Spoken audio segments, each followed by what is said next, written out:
That's perfect timing. Great.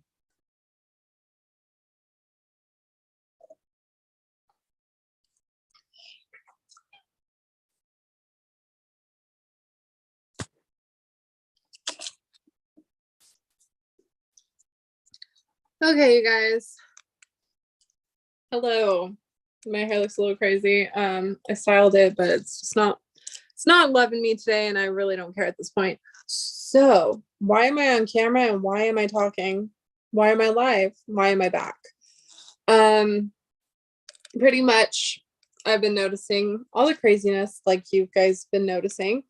I stayed up super late, even had coffee last night because I was like trying so hard to stay awake for the finale of the auction, right?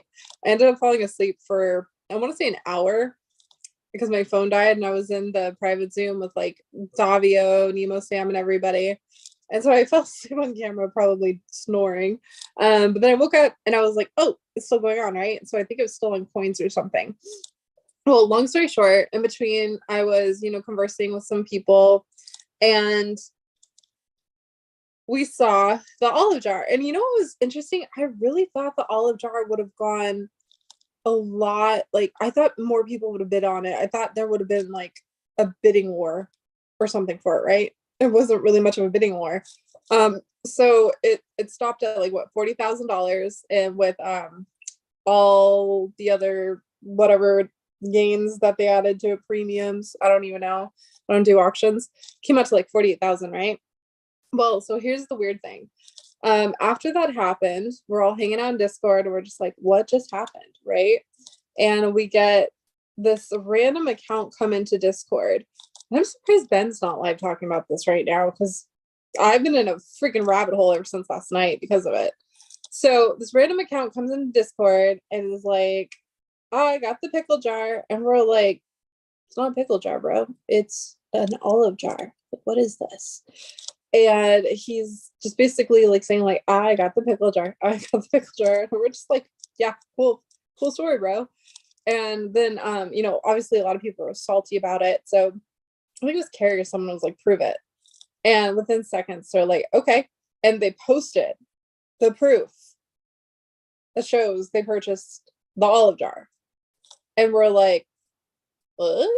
And you know, with everything that's been going on in this crazy community, especially the past couple of years, I learned, as crazy as it seems, always take screenshots, always investigate because there's probably something to it. So what do? I see that this person who came into our Discord has a name. They use their full name as their Discord handle. And so while they are kind of angering Discord with their comment about pickle jars versus olive jars, I am stealthily researching their name, and instantly I get a hit. I get a hit on LinkedIn and I get a hit on a few other social media accounts. And lo and behold, just like I predicted, he's a producer. He's a writer, producer, production company. Like, what? So please explain to me how this random dude we've never heard of in our entire life says that he was a Forrest Fenn searcher. I did a deep dive into the companies and the LLCs, everything. He has something about treasure books coming out. Like, there's all these weird LLCs, right? And I mean, he wasn't mean or anything like that. He seems very nice. But again, with this chase community, you have to learn to dig and not just take everything as is. Like, I don't think anything is as it seems to be, right? So I was doing a deep dive. So was Ben. And I found his LinkedIn, posted a boom. I was like, hey, I found you, buddy. And he's like, oh, you found me. I need to update that. Well, guess what? He didn't update it. He scrubbed it. He scrubbed it from the interwebs. I still have the screenshot, so I know it existed, but he completely wiped himself from the interwebs. I was just like, that's a little sus. So then I started doing some more digging in comparison to like his businesses that he's associated with now, the location, and then where the other businesses go. I find some interesting stuff. And I think even Nikki last night in Discord was trying to like look into some things and found some stuff too. I found stuff as well. So I'm just curious, like, I'm not dogging anyone or like, I'm not judging anyone. If you originally didn't have money, I mean, I am coming from nothing because I'm starting from scratch my whole life over, right? But it's interesting that he goes from living in this like tiny little apartment back in like 2018, 2019 to now being able to afford $11 million estate in Calabasas. Like, what? What is this? What is this? Like, sir, how did you do it? Do you mind writing a self-help book or something for the rest of us?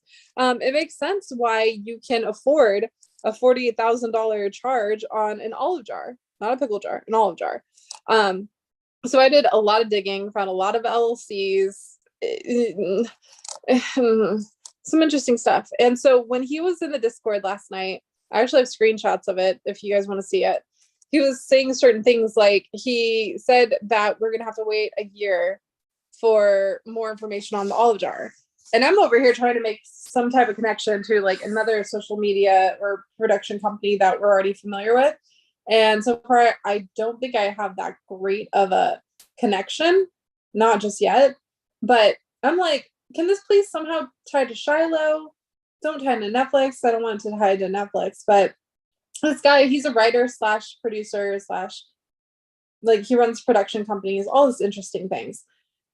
But then the stuff we're looking at, I'm like, is this person just like a glorified troll? Like a really good glorified troll? Because this is like back all the way to 2018 in the making. So if that's the case, he's really been plotting. Because we don't know anything about this guy, but that's usually how it goes. And I just find it really weird that, again, the olive jar, it ended up going exactly where I said it would go. One of the freaking producers or social media accounts, like, I'm starting to be sus of myself right now, you guys. Like, every single time I like start insinuating I think this is gonna happen, 9 times out of 10 it does. And I'm just like, well, it was really blatantly obvious from my point of view, but I don't know, whatever. So he also went in Discord and said that he has been in contact with Jack Sawyer since like last year or something, and he tried to purchase the treasure chest in whole. And so that makes me wonder, if he was in contact with Jack's lawyer last year, is it possible that this person was the one that was doing the bidding war against Posey? Because we know one was Entity Gate, another one was the other bidder, and they were bidding against each other, like just like in an auction, right? So his messages say, I've been in contact with Jack's lawyer, wanted to buy the chest in its entirety. Fascinating. So is it possible that this person was in fact the one that kind of threw a wrench in Entity Gate? Maybe. I'm not sure. And I'm tired of talking about Entity Gate, but it just keeps popping up every time. And then now it's like, okay, the auction ended. Everyone thinks the chase is over. I think it's far from over. I think it's just beginning, to be honest. And I did talk to Shiloh a little bit last night, but I told him I would stop sharing his messages unless he specifically wanted me to put it out there. So there's nothing really big revealed or anything like that. It's just funny. He's got some cheeky humor. I did reach out to him today though, and I was asking him like, hey, you have any words of encouragement for the Chase community? Because we're kind of like on edge after last night, especially with like the whole olive jar thing. He hasn't responded yet. He's seen it, but he hasn't responded. And sometimes he does that. He'll see my messages and then he'll just respond out of nowhere. So I'm crossing my fingers, hoping he's going to respond, because I was like, hey, do you have some words of encouragement or something to just calm our butts down? Because we're not happy campers right now. Not at all. So I don't know. I'm just sitting here drinking my Vietnamese coffee and plotting different scenarios of the outcome. Like, I really wanted it to be someone purchased the olive jar, and then lo and behold, the legal loophole is Shiloh reads it so no one gets sued and we all get our story. But then again, it's like, hello, Shiloh's writing a book trying to tell his grandfather's story. So it makes sense he wouldn't want the olive jar information out until he could finish the book. But if the person who purchased the olive jar said that we have to wait a year until we get something, it might mean that he's in the league with Shiloh. I don't know. I don't know. This is just conspiracy tea theories from this point on. It's just like a teapot of conspiracy. Conspiracy. I'm gonna call it conspiracy because that's what it is. The conspiracy hour. I think that works, you guys.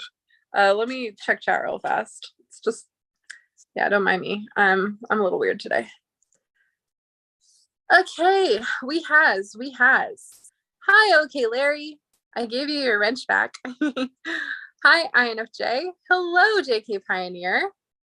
All the gold was overpriced. Yeah, I definitely saw that. $1,000 for a little fleck of gold. Wowzers. Let me see. Hello, Tim. Hello, King Catcher Jim King. Hello, Granny. Do you think Shiloh has what? No. Are you serious? No. I am not that self-absorbed to ever think I could ever even be associated in that type of category. Just because I'm single doesn't mean I'm deluded. We are good. Okay? I'm good. I just think it's really cool that Shiloh will sometimes respond to my messages, and he knows that I will talk to the community and relay stuff to the community. So I'm really thankful and grateful that he does allow that to happen sometimes. I think it's really awesome. Let me see. I am intrigued though. Like, I want to go deeper down the rabbit hole with this, like, olive jar purchaser. I don't know. Owner. I don't know. What's a good word or like title for this person? Is he like the hoarder of the olive jar? That's what I feel like he's doing. He's like hoarding the information. It's fascinating. It sure is fascinating. And like, okay, did you guys notice that Christy was definitely dropping some info last night on her live?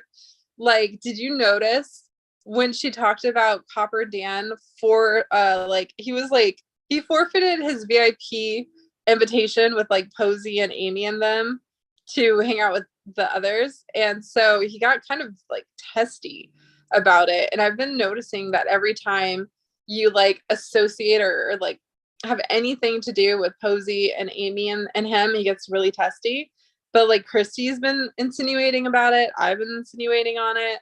I think in her like Discord, or not Discord, Thor or whatever, the other day, she was saying like, oh, you'll find out why she wasn't given a coin because of like who the LLC is. I think it's safe to say now everybody knows the LLC is Justin Posey. Like, if anyone does not think it's Justin Posey, please go back to the original Entity Gate video. Like, he specifically stated he would keep the treasure chest and Amy would keep the dragon bracelet. And those are like the only two things that weren't up for auction. Like, think about that. So it's interesting. I'm like, why can't they just come out and just say, yeah, we're the LLC? I'm so confused by that. Like, everybody knows it's them. And everyone knows they have a deal with Netflix that's going to end in another hunt. Like, everybody knows.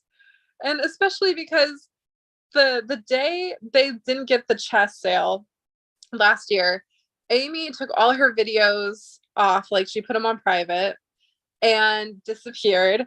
And Netflix basically shut down. Like, they were like up in the air the whole time, right? After that. And then immediately, right when it's announced that Jack Stoof sold the chest, all of a sudden Amy's back. All her videos are back up. Netflix is back up. It's like, okay, so we've got, this is another thing I'm trying to figure out too. So I know a lot of people are very salty about Chase 2.0. I'm kind of one of them. Like, I'm not a fan of like Cypher's code stuff like that. But man, last night I saw some people saltier than I've ever seen them. I didn't even know it was possible for them to be that salty. So what I keep saying is, I think there's going to be something good, and it's not going to pertain to Netflix or the LLC, Posey, Amy, any of that. And just because I like say Amy, because Amy was, at the VIP meeting, and I think Amy's part of the LLC. Nothing against Amy whatsoever. I think she's an amazing, sweet human being. And if they're doing a really cool hunt for the community, all for it. But I think there's something better on the horizon. And I think it might explain Shiloh's words in his message from before, how he said he can't wait for the drama to end and for us to go back to having fun again. To me, that sounds like a possible promise of something in tribute to his grandfather. I'm not saying I have any confirmation whatsoever on that. Again, this is just my own assumption and theories. And I think the grandson of Forrest Fenn, I think he might be a little cheeky enough to pull something slightly smaller off for his granddad. Maybe. I think it's possible. I think it'd be really cool. And so that makes me question, like, is that person who purchased the olive jar in association with Shiloh? I don't know. I don't think we're ever going to know, or at least a year from now. But what's funny, I was saying to people last night in Discord, I'm like, technically we're only a couple of weeks away from next year. So even though he says it'll be a year until we get information, it could be just a couple of weeks, because in a couple of weeks we're going to be next year. So that's like a positive outlook to think about, right? Yeah, last night was hard on people seeing stuff sell. Was their bubble popping? Is there really a Chase 2.0? Yeah, JK Pioneer. Read between the lines, my friend. I know Popper doesn't want to say anything, but he makes stuff so obvious. It's hilarious. And it was really funny was Rudy was in Discord, and he just so happened to nonchalantly drop 2026 as well. And it's funny because it's like the only other time I saw 2026 was with Copper Dan. And he like went in Discord, there's like screenshots of it. And he said, I'm willing to bet you a coin from the Forrest Fenn treasure chest that Indulgence will be re-hid again by 2026. And if anyone knows like the timeline for TV series, especially Netflix stuff like that, it takes forever for them to actually get stuff rolling. So I think that could be some foreshadowing. I know Netflix is probably still going to try filming and doing all that annoying stuff. And it's going to take like probably another year just for filming and then another year for production. So it's probably not going to have like a series out until like 2024 or something. It just, everyone sees it. At least I see it. Adam saw it when we were hanging out with Street on his live. Adam said it too. Like Copper Dan and Justin are associated with Netflix. Netflix is probably part of the LLC or backing the LLC for the whole deal to go through. And one of their main storylines last year when they were like pitching and stuff to me was talking about filming people in the Chase community looking for Fenn's treasure. And it's like, how are you going to do that? How are you going to film people in the community looking for Fenn's treasure when it's already been found? It's a phantom box and no one knows where it is. So to me, they already slipped up like last year. So yeah, televised treasure hunt is lame. I don't think it's lame per se, but if I had the choice of watching a Netflix series / documentary and being forced to go through and watch all the episodes and every little detail for a possible hint or clue, I mean, didn't what's his name try and do that not too long ago in The Chase? He was like going to do a treasure hunt that the clues were hidden within the episodes, but it never even ended up taking off that much. Like I got to narrate the first episode, I remember, but it didn't really do anything. Like no one really got into it. There's like, I don't think it got much marketing or anything like that. So it's a cool concept, but it's like, prime example, X Marks the Spot. I'm not knocking X Marks the Spot, Calvary's X Marks the Spot podcast. I'm just saying that with people working on hunts, especially at least this community, I think we like to keep everything in one place. because if we keep finding other hints and clues and different avenues, different podcasts, different fake infomercials, magazine articles, websites, YouTube videos, images on the YouTube videos. It was just, there's so many avenues to try and keep track of to understand where all the clues are coming from, including the emails too. You signed up for like the newsletter stuff. It's just so many clues and information to keep track of that it becomes like a job to try and stay up to date with everything. I'm not really a fan of that. I like, if you're going to do something like that, make sure you have a website or just one place where everything can be compiled all at once so people can return to it. I think that's how a good treasure hunt would be ran. And I mean, I'm not knocking them. Trust me, Calvary's got a shit ton of money and I'm a nobody in comparison. But I'm just saying, based on what I like to work on and what I like to enjoy, very different. US treasure hunt, dude, what? A televised treasure hunt is lame. Last night was hard. Okay, I read that. No. I'm selling Fenn's rare signed book, The African Animals of W.R. Lee, on eBay to raise money for Boots on the Ground next year, just saying. Well, everyone and anyone, if you want a rare signed book from Forrest about the African animals of W.R. Lee, reach out to King Catcher Jim King on eBay and make a bid, I guess. So that's fascinating. That is fascinating indeed. Yeah, today is Tuesday, I think, right? Today's Tuesday.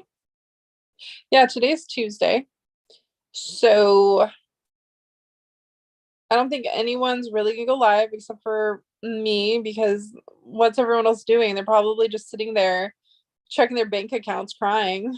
Like, I saw so many people in chat were talking about how like they're basically, their family's gonna be stuck with ramen for the rest of the year because they spent so much money. Oh man, I can't do that. I don't want to do that. The money I'm saving for Vegas. I'm not gonna get a coin, or I don't need a coin, stuff like that. Like, I already got my little treasures from Forrest, and he also gave me, my Once Upon a While book, and he gave me little stick figure sketches, and then the pirate coin, the Sacagawea coin, the little marble, which I freaking love that marble. I'm gonna like make it a little necklace one day, and then a little prayer talisman thing. So yeah, I think I'm okay. What? Why is Tim K Adventures laughing? Why are you laughing? What's so funny? I think I should put a link in. Hold on. The link in chat, because I don't know what I'm doing.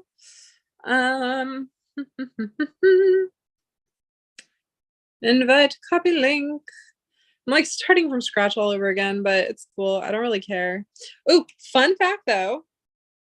Today I was on the phone with Lancey, and we realized together I actually solved how to figure out all locations of all 12 casts from The Secret, which I've been working on that for like years, trying to find the common denominator between all of them. Because, yeah. Do we know when Vegas is? I'm going to try to go. Yeah, February 3rd to the 5th, Tim. I'm going to be there from the 3rd to the 6th. I'm going to fly back the 6th. So, yeah. I'm going to fly in the morning. I'm not driving this time. Hell no, I'm flying. Like, aren't you guys proud of me? I'm like going by myself on a plane, flying to Vegas. I might bring a friend to stay in the hotel because, one, I want to get a suite. Not like a huge suite, but like a suite, right? To have fun. And also, I just don't want to be in Vegas by myself. That's not smart. So I might have a friend go with. So there's that. I got hit with my daughter's college costs. Yeah, you said that. I think you said that earlier this year for the last one, right? For just this past February. You should be proud. College daughter. Oh, I forgot to pin this. Hold on. Pin message. There we go. I don't know what Street's doing. Maybe he's still sick. Maybe he's hiding from the auction. I don't know. I'm just like debating on things right now, pretty much. I still have a sadness corner. I call it, hold on one second.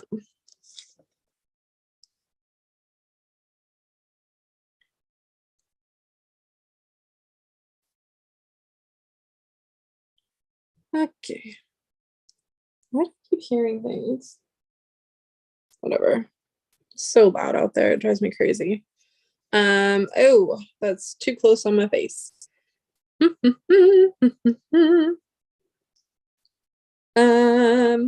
One second. I mean, I am sad that Q isn't around anymore. I get it. She's just like overall as crap. A lot of people seem really upset. But I thought she was gonna go to Vegas and I thought she was gonna finally get to hang out with me and do Vegas fun, but I guess not. But I know Molly's going, which I'm really excited about. Davio, Sam, Nemo, who else is going? Ben and Ashley, obviously. I can't think right now. I think Jana. I think Jana's gonna try and go. A good group of people. So that's awesome. Jeff, I hope you get to go. I have my own treasures. That's good. If you have your own treasures, treasure your treasures.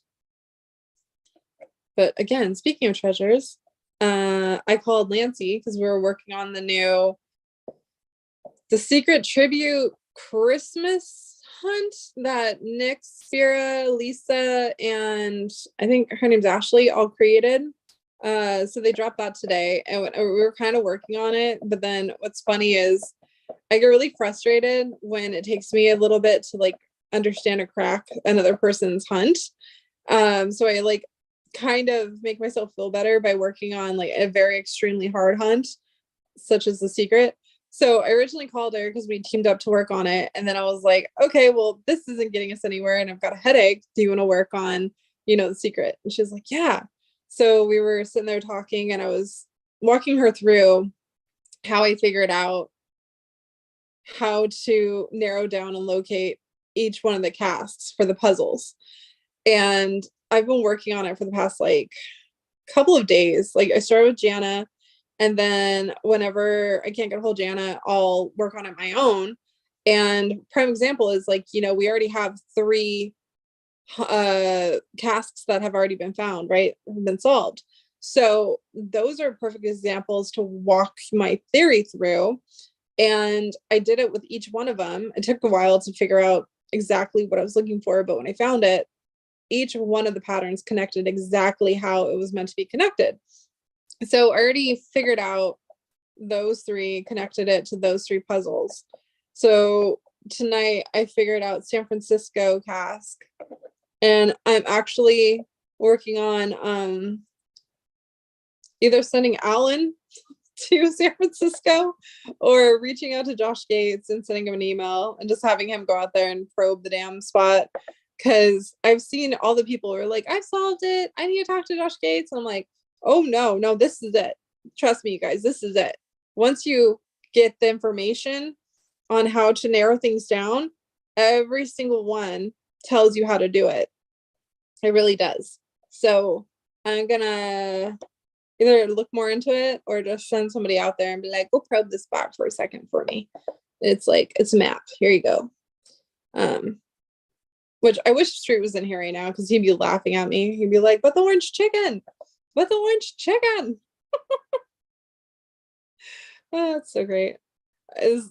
For people that don't know what I'm talking about, like one night I was live and I got like, I think it was Lucky, Gigi, Hooli, Street, a whole bunch of them talking about the secret because they like never really heard about it. San Francisco, don't you have to pull a permit? Yeah. So that's why I would just send Josh Gates out there because Josh Gates is a permit. And I don't need to search much of anything. Like I could just literally walk there and probe it and be like, look, it's there. Just like I said, it's right there. Um, so yeah, it's fascinating. It's fascinating what you can find when you spend forever trying to find the common denominator between everything, which took a while. But yeah, I want to do that. I do. But it's so weird. Like right now, there's not much to do right now when it comes to just the chase itself. I could go down like a rabbit hole that'll probably piss everybody off because I was doing it last night. And everyone was like, just tell us, Cindy, what are you talking about? And I'm like, dude, I tell you guys every time, but you guys get mad at me or say I'm delirious or deranged or something. And it's just so funny because it's like, I was watching interviews on Douglas Preston the other night, and he was going over talking about the Seven Cities of Gold, Coronado, Esteban, everything like that. And everyone who knows about Preston and Forrest and their friendship knows it ties back to the Cities of Gold. So if you know for an absolute fact that Forrest was in fact associated with the Seven Cities of Gold expedition with Douglas Preston, I don't know how you could sit here and say I'm still crazy when I talk about the Seven Cities Gold, because the man and the creator himself literally went looking for it. But oh well. The oldest city in the US. I'm close to St. Augustine. I take my daughter to school there. I'm trying to figure the casket out. Oh, wait, Tim, you're in Florida? I don't know you're in Florida. For some reason, I thought you were in like Montana or Idaho or something. Hmm.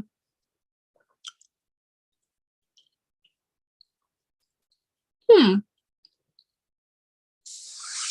That's interesting. Mm.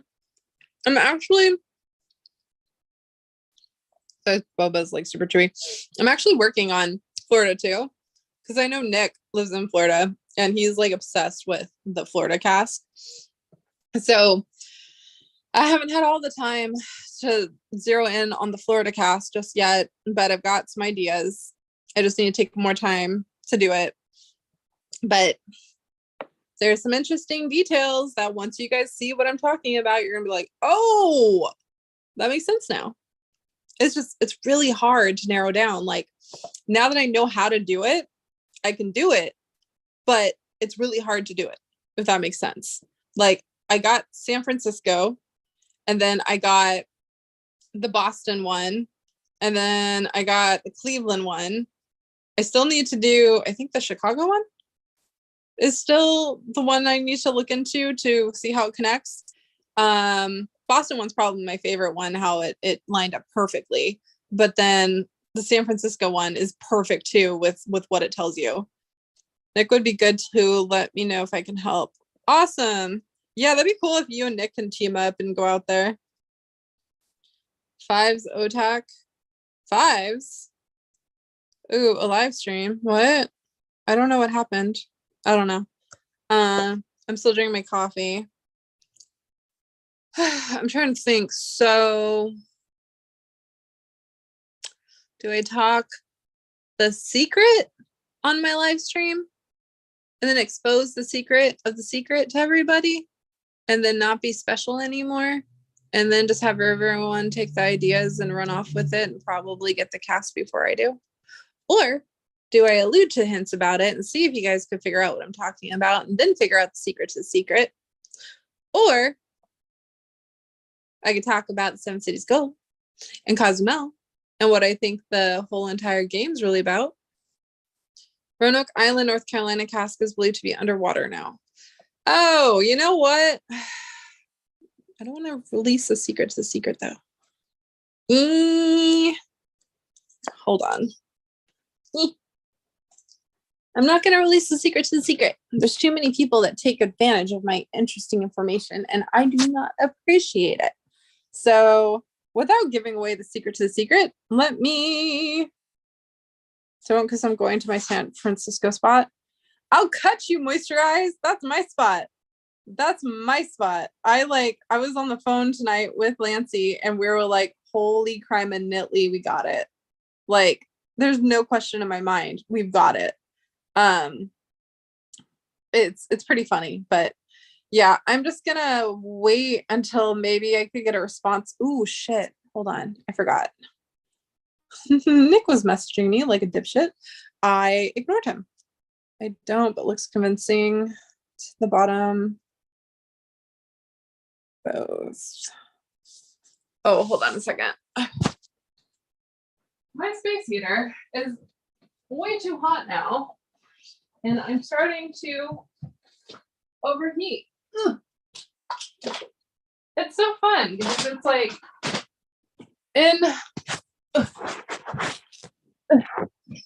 in California, it's freezing cold, rainy.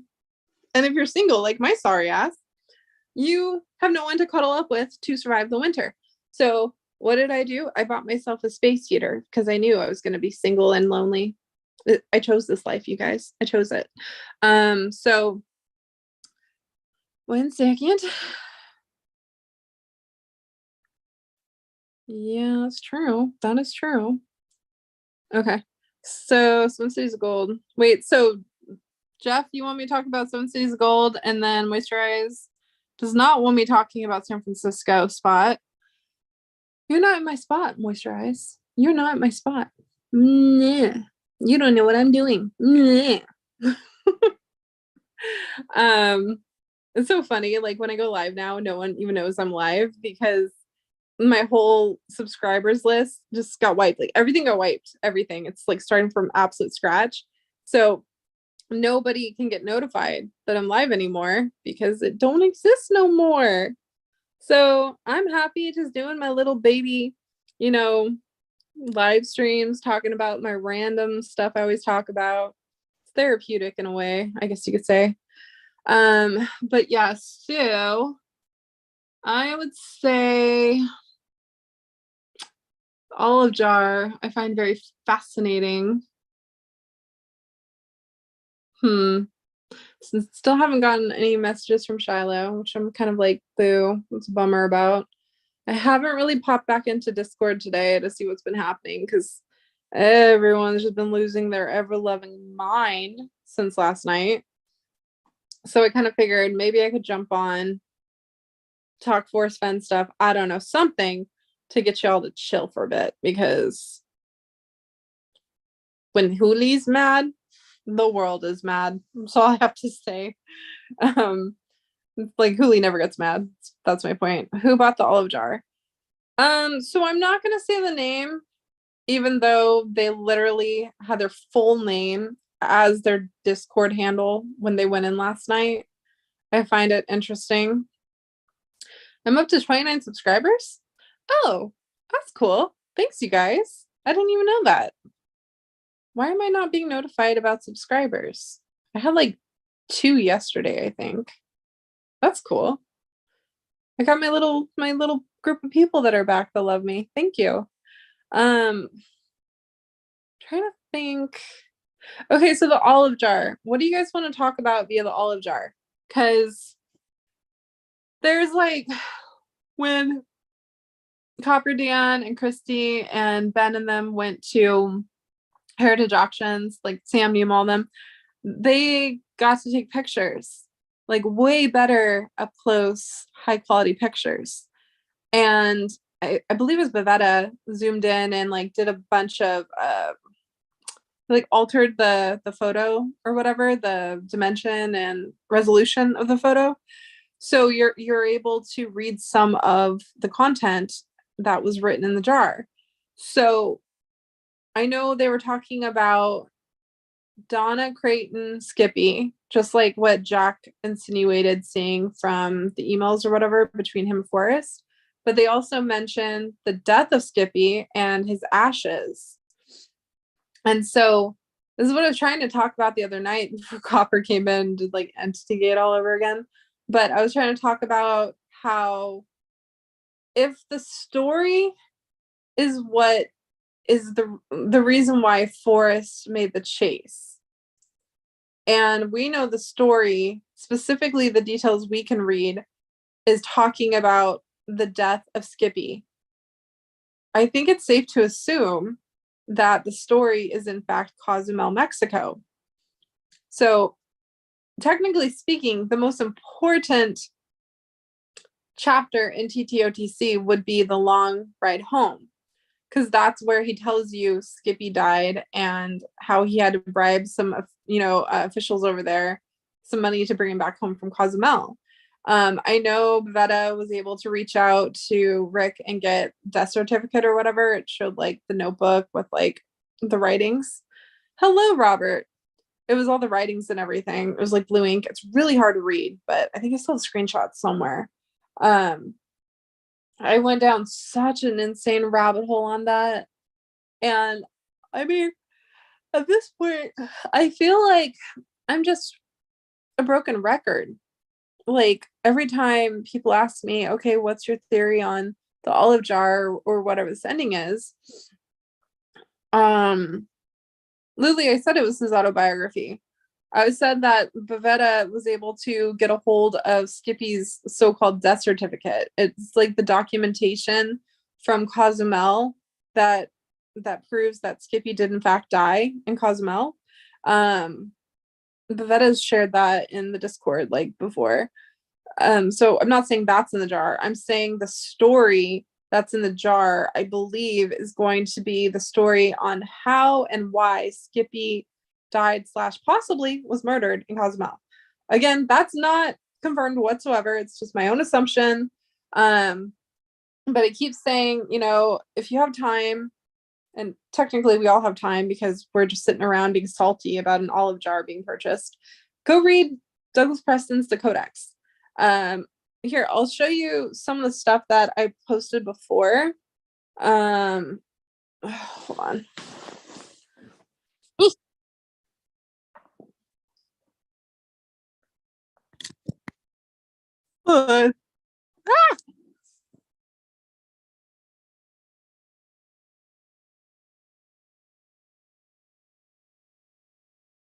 Alrighty. Okay.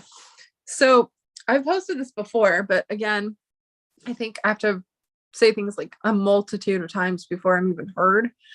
It was well described on Street's channel a couple of days ago, where it's like I say something, no one hears it, and then immediately right after someone else says it, they're like, yeah, and I'm like, damn.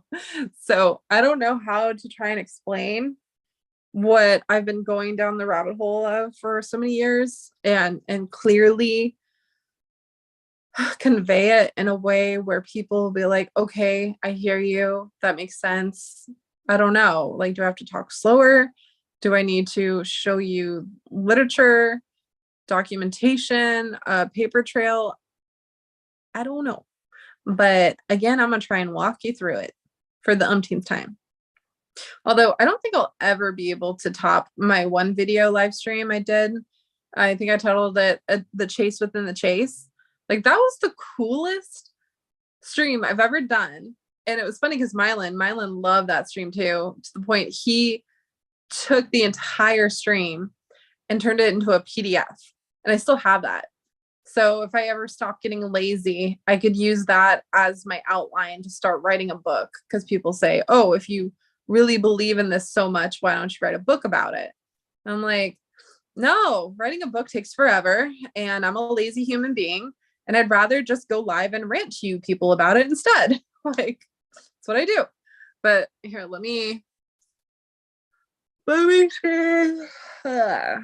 share photos. Hold on. Manage. My eyeball burns. Okay, I think it's these ones. Okay. Is these ones.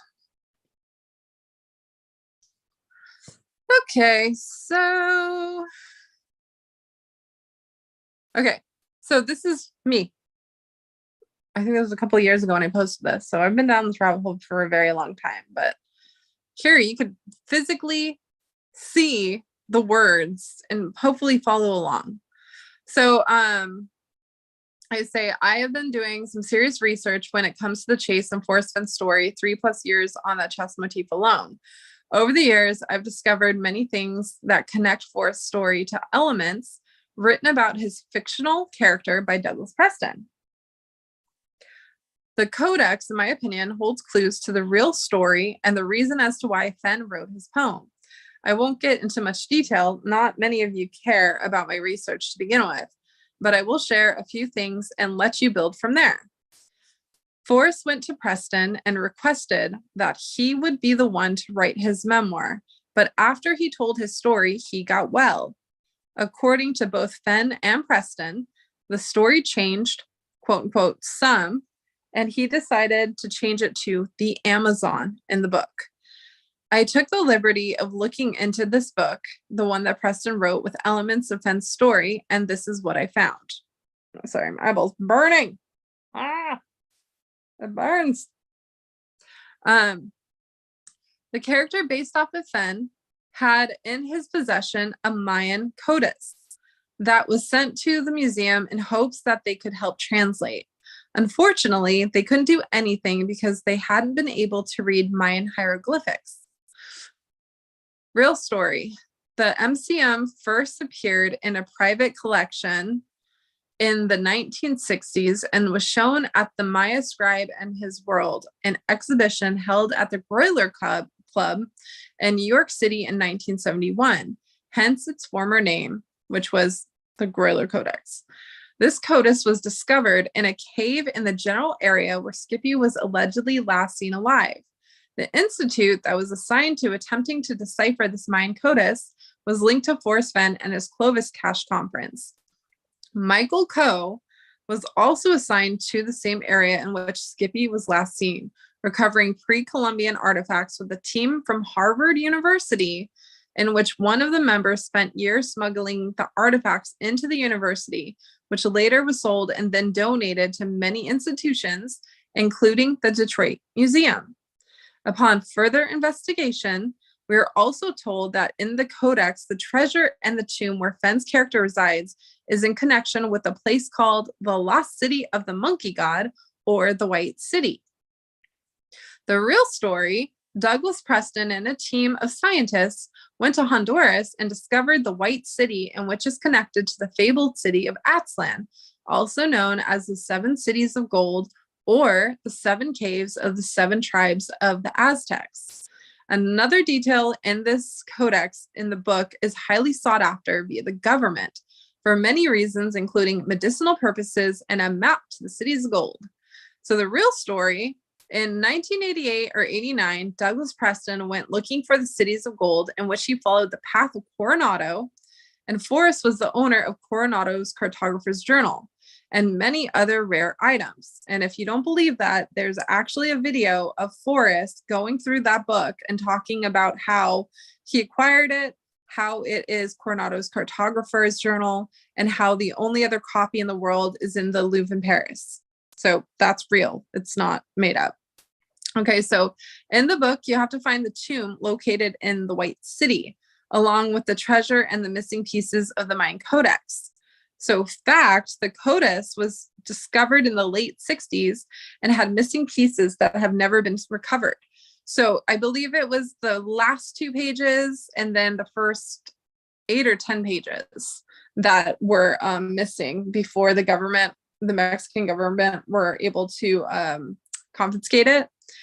And it's very interesting. So the motif of Forrest Fenn's mysterious chest, the one that is a twin to the chest in the Detroit Museum, actually translates from an old play based on the 7 vices and 7 virtues competing for mankind's soul. The name of that motif, the White City, even more shocking, Aztlan, the fabled city of the 7 caves, is the translation means place of whiteness. So these are just a few details I've decided to share with the community. And believe me, don't believe me, I really don't care at this point, but please hear me when I say that Forrest Fenn and Associates have a secret that will change history. So that is what, some details that I'm trying to explain to people in my little fun rabbit hole that I've been down forever. I don't really know how to explain it more in detail for you, but there's so much that goes into this. And I understand when I start nerding out and talking about all my research, it's all in my head. I'm always compiling or compartmentalizing things, right? So when I start to try and explain it, of course, it makes complete sense to me because I've been researching it forever. But when I try and explain it to people who don't know what the heck I'm talking about or where it's even originating from, I understand. The eyes start glazing over and I lose you. So I guess I could say where to start, especially if you're bored and you're wanting to entertain this idea. Because I think this is how you actually entertain or start what's meant to be started. Why was Forrest jarred awake in Golden Moor? Jarring info. Thanks, Granite. So again, Forrest went to Douglas Preston before TTOTC was ever written, right? TTOTC was written in like, I think October of 2010 it was completed. Or I think it was a month before that, and then it was released, but that's all in 2010. I believe when Forrest went to Preston, I think Ben told me I had the year wrong, which it's possible, but I think I was reading off an article that I actually got from Gotti Shorts when I was following his trail in the chase. He talked about something, and it was in that article that Forrest mentioned how he went to Douglas Preston and told him his whole story of the chase. Like, he gave him the entire idea of the chase. Like, this is what I think I need to take the most time slowly explaining to everyone. Forrest went to Douglas Preston and originally requested that he would be the one to write his memoir. And in order for Preston to write Forrest's memoir, he had to know the entire story, right? And so Forrest told him everything, right? And eventually Preston told him, you know, I can't write your memoir. But after talking to him and learning all the information of Forrest's story, he then wrote the Codex, which he says is based loosely upon Forrest Fenn. The main character is based loosely upon Forrest Fenn. And they said that they agreed to change it some, right? So when it talks about discovering a Maya Codex and it talks about changing it from one place to the Amazon, there's some things that are interesting. And then it goes back to talking about how, you know, there's three, the main character has like three sons, right? And the sons are supposed to go out looking for the tomb and the treasure or whatever.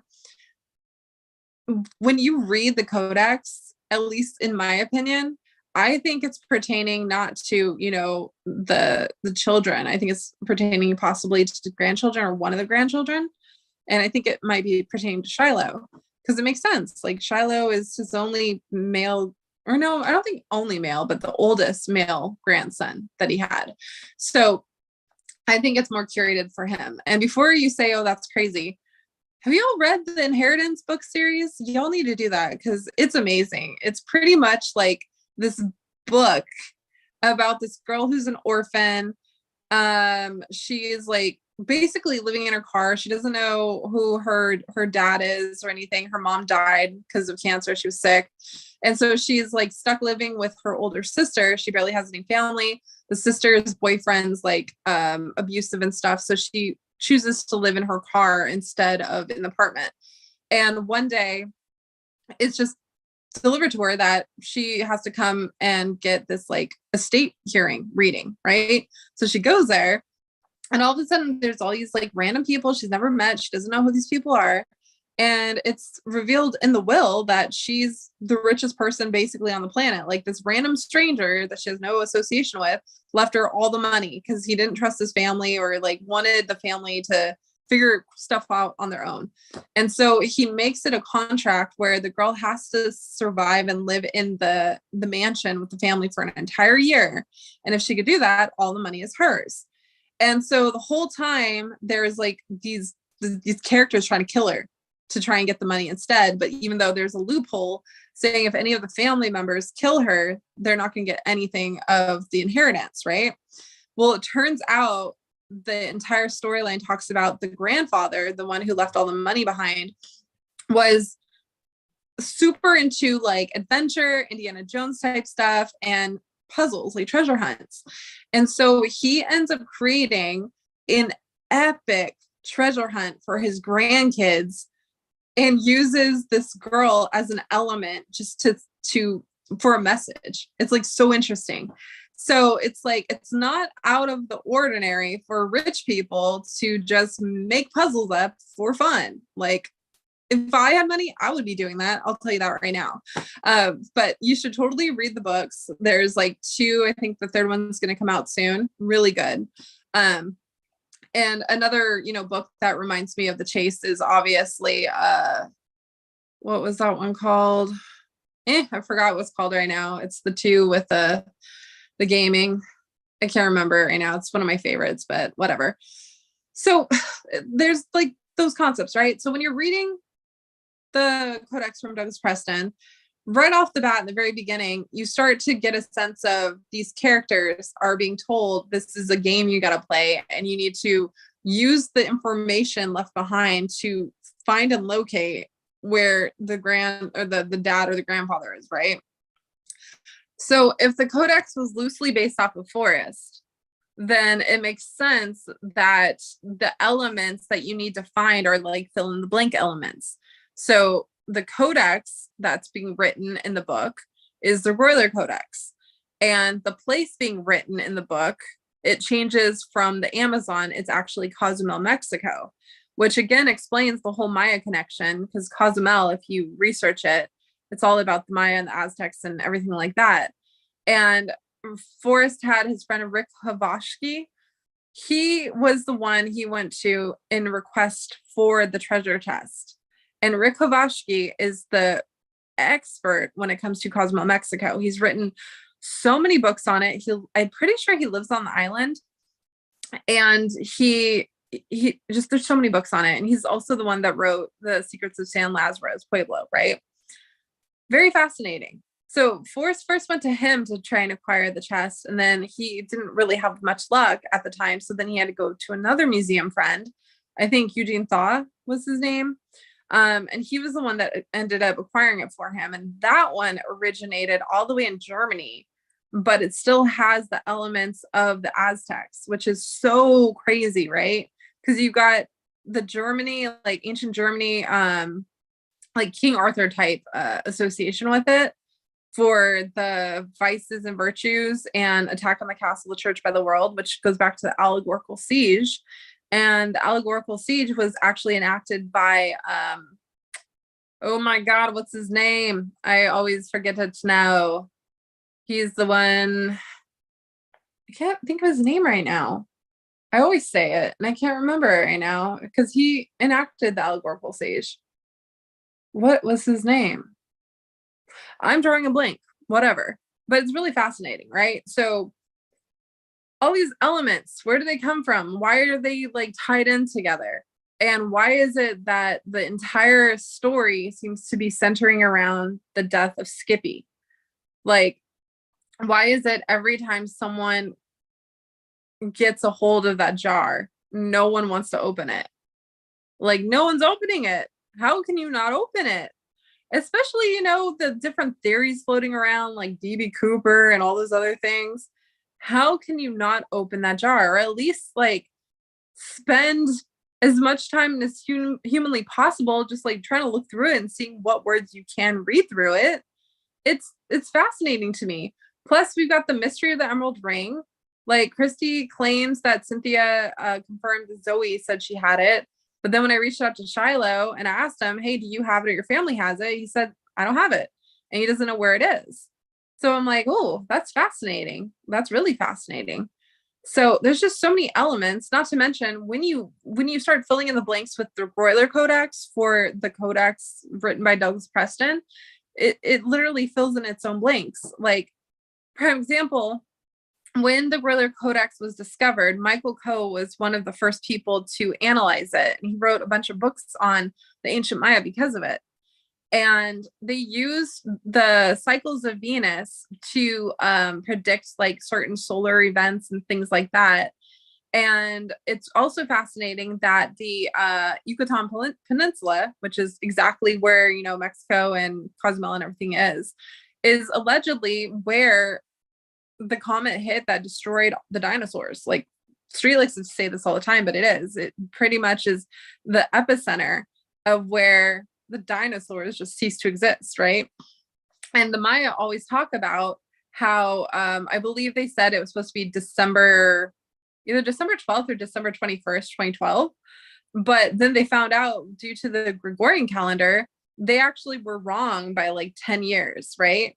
So even though we're now in the year 2022, technically speaking, it would have been, I think on the 21st, technically we would be December 21st, 2012, instead of 2022.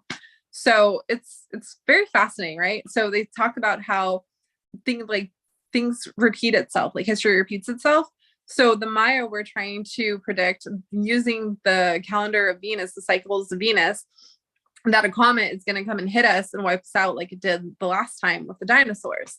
So I'm like, oh, that's interesting. So when they found the codex, the Greuler Codex, that codex was then used by Michael Coe to discover what is now known as it's Chitzel or something. I don't know how to say it. I'm sorry. I don't know how to pronounce it. You would also know it as the Temple of the Moon Goddess, right? So Cozumel translates to mean moon.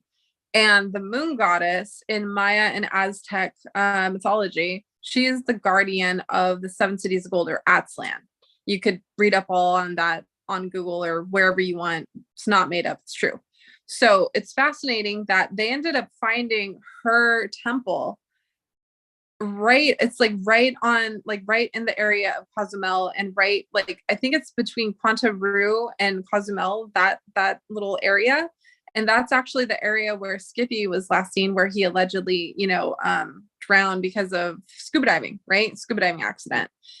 And over there is I think they're called I forgot what they're called. I could never say what they're originally called, but I call it the Well of Souls. And it was this Mayan place where they would sacrifice people to their rain god so that the rain would continue coming, so they would have a water supply. So what they would do is they would take all these ancient artifacts and gold and whatever, and they would damage them, they would destroy them, and they would throw them into the well as sacrifice too. But then they would also kill people, straight up kill people and throw them in, because that's their beliefs. So right around there between Quantaru and then I think it's Quintonru and then Cozumel, that's the area where the Temple of the Moon Goddess was discovered using the Greuler Codex. And so when they discovered the Temple of the Moon Goddess, there was information that was revealed that led them back to what is known as the Palace of Palenque.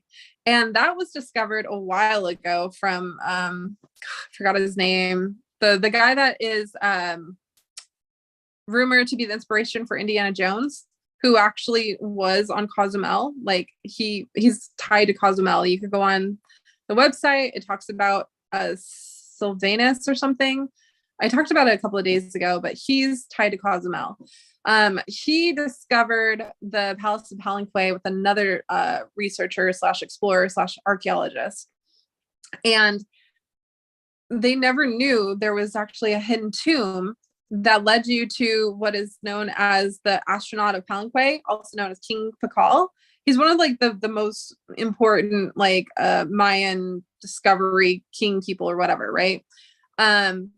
So when they discovered that tomb, when they went inside there, they also discovered more information that led them to what is known as the wall of inscriptions. So it's part of the court, but when they found the hidden secret tomb that goes down into the Palace of Palenque, it revealed the king's tomb, right? And they were able to take photographs of it. It had like jade masks and all these other weird things. And then the tomb itself was inscribed with like all these details and carvings. And that's where you get the story of the astronaut of Palenque, because it looks like either he's underneath a telescope looking at the stars, or he's writing something that's like not of this world. So it's really interesting. It's called the astronaut of Palenque. And so after they took these photographs where the researchers actually like got lowered down by rope and took all these photos, they sealed the room back up and they never opened it again. which is really fascinating. And so when they found the Temple of Inscriptions, inside there, it actually had the story of the seven cities of gold, also known as Atzland, everything like that. And it spoke of what is now known as San Lazaro, right? And if I'm not mistaken, I'm pretty sure that room in particular was discovered in like 87 or 88. And Forrest purchased San Lazaro in 88. So I found that very fascinating too. So there's like some really interesting details, and you could go so deep down the rabbit hole, it's insane.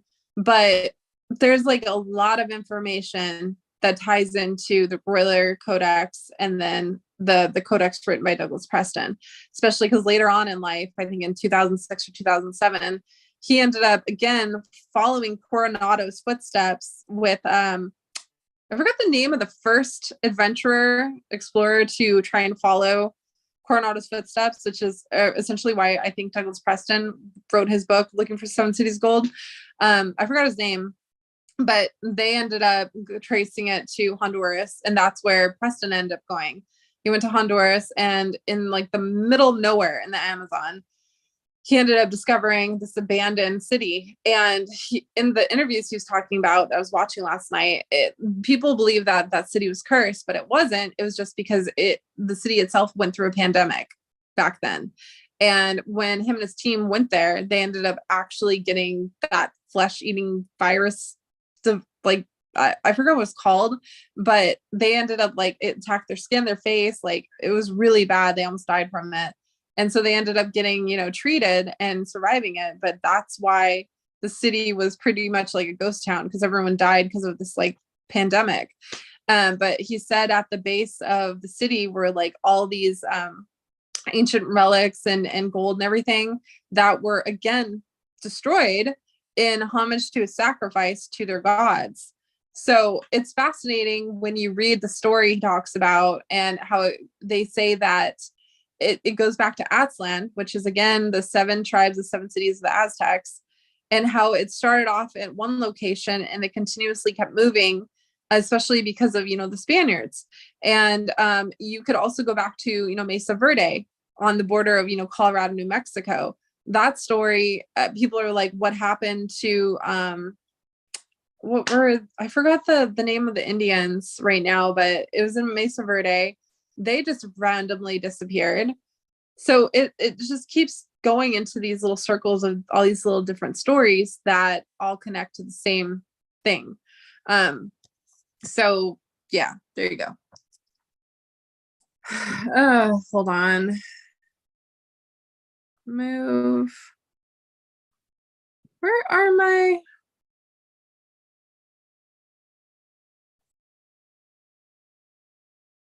Okay, there we go. I need to... Yeah, I have Mexico Mystique INFJ. I have it in one of my containers. I haven't had time to read it, all of it, but I want to. Cenotes, yes, there we go. Skippy swallowed a lot of water. Cozumel means swallow swift. I thought Cozumel meant moon. I'm pretty sure it meant moon. It just depends on which language you're translating it. It was a day of an awareness change in society 12 years ago. Now think of all the different awareness changes that have occurred. BLM, rights, abortion rights. Oh, interesting. Does dinosaurs eat ex-wives at all? Oh, God. Hi, Robert. Oh, it's your birthday? Happy birthday. Let's see. You turned 40 today. That's awesome. The big 4-0. But I do believe this chase was a job interview to replace Forrest. A job interview? You mean like someone who's supposed to... Well, what's fascinating too, especially if anyone's like into etymology like I am, when you look into, again, the name Jack Stoof, it means supplanter and senseless talk. I think that's so funny, by the way. So supplanter is someone who takes the place of someone else. And then D-Day is actually known as the day when a plan goes into effect, like a new plan. So I just think it's so interesting that on D-Day it was announced the treasure was found, and then the man named Jack Stoof, which means supplanter and senseless talk, was the finder. So I don't know if the world just has a funny little way of telling you the future, or foreshadowing. But it's interesting. It's very interesting. The codex represents something more valuable than the treasure. Yeah, knowledge. Hello. I really enjoyed Codex reading Bloodless now. I'm a slow reader. Oh, that's cool, Tim. Yeah, I got I think it's called Thunderhead. I bought that. That was written by Douglas Preston. I have that on audiobook, and then I have the Codex, but I keep falling asleep every time I listen to an audiobook because it's like the only way I can sleep is by like going and listening to audiobooks to just like knock out. Hold on. That's pretty much how I do it. The heck? Okay.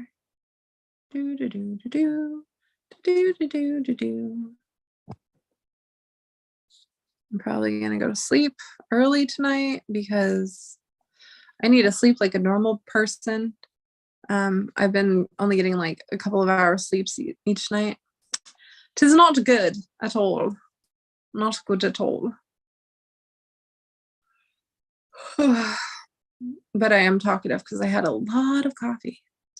I'm talking a lot of coffee.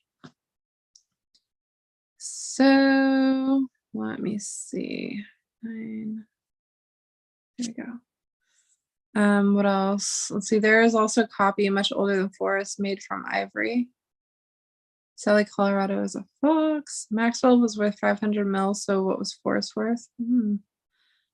Let's see. Did not buy jar. Nobody in here, I think, bought the jar. Don't mind me just listening while playing some World of Warcraft. Heck yeah. Okay, so Troy, have you ever read The Child Thief? It's actually written by the creator of World of Warcraft. It's probably one of my most favorite dark fairy tales, and it's the dark fairy tale of Peter Pan. And it's this like huge collector's edition. I actually let my friend Jonathan borrow it like forever ago, and he still has it. I could get it back from him whenever, but God, it was so beautiful. The illustrations and then like just the story weaving, one of my favorites. The pandemic fueled the superstition that the gods are out of favor with the people and got them to abandon cities. Do you think that's what they're trying to do with us right now? Oh, that's cool. Shiloh bought the jar. No, Shiloh didn't buy the jar. It's possible someone could have bought the jar and is associated with Shiloh, but I don't think Shiloh bought the jar. Let's see. My favorite RPG was Ultima and Ultima Online, but yeah, I am familiar with that. Yeah, that book is so good. Um, excuse me, why do I give wrenches if y'all aren't gonna get rid of the bots? Hold, please.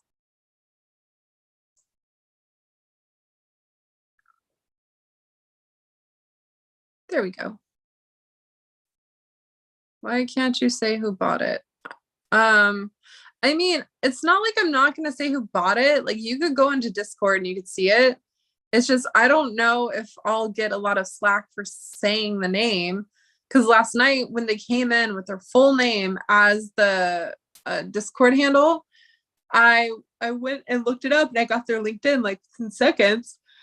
And screenshot and posted it, and then some people were just giving me crap saying like, oh, how dare you do that? I'm like, what are you talking about? Like, I didn't dox anyone. They dox themselves by coming in with their full name.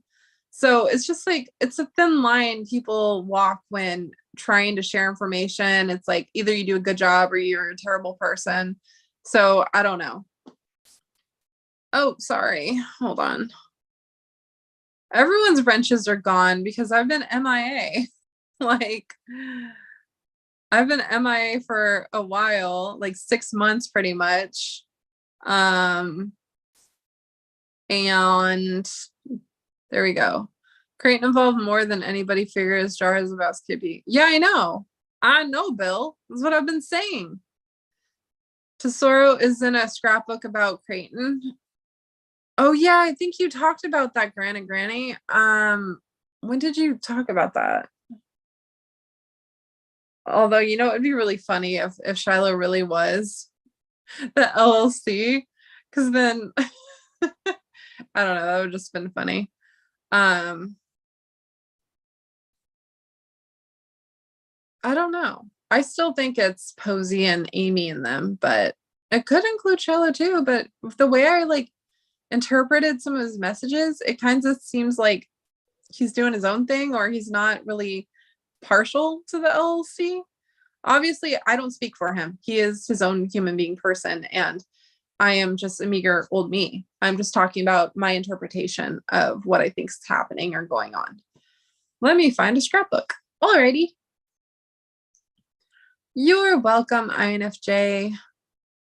Hold on a second. Oh, doo-doo.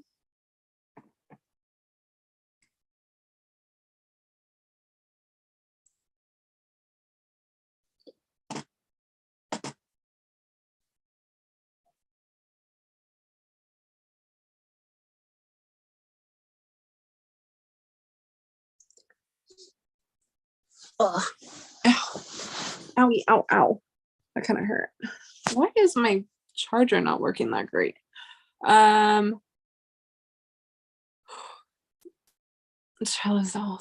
no, I don't know. I don't think so. I don't think so.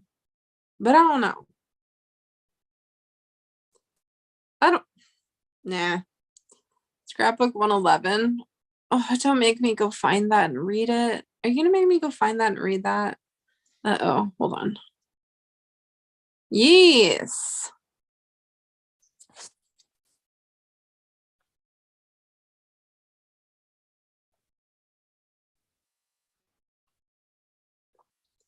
La la la la la.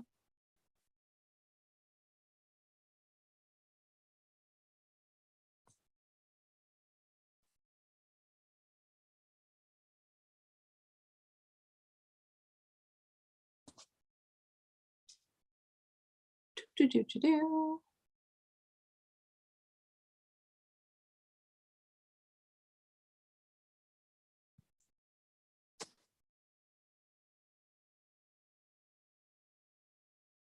Hold on.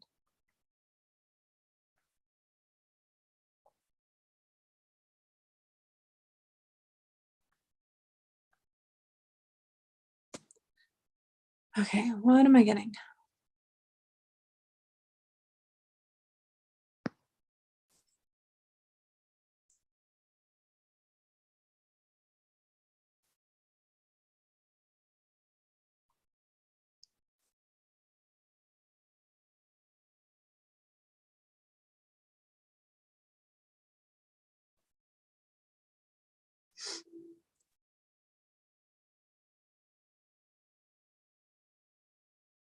That's fascinating.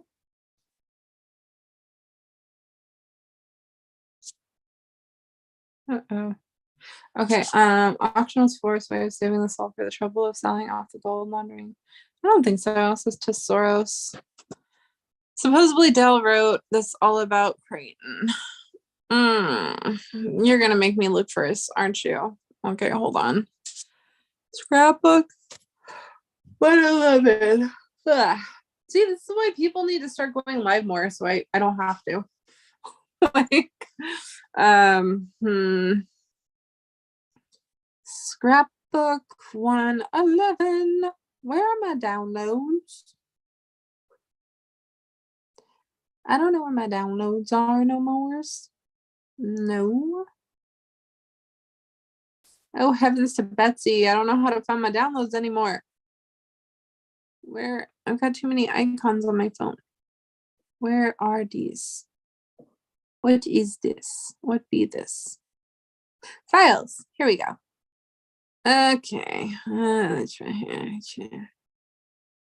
Where's my scrapbooks? Forever. Haha. Okay. Heavens to Betsy, you're gonna make me actually do this. 111. 111. 474. Okay, guys, I'm gonna read this, I guess. 474.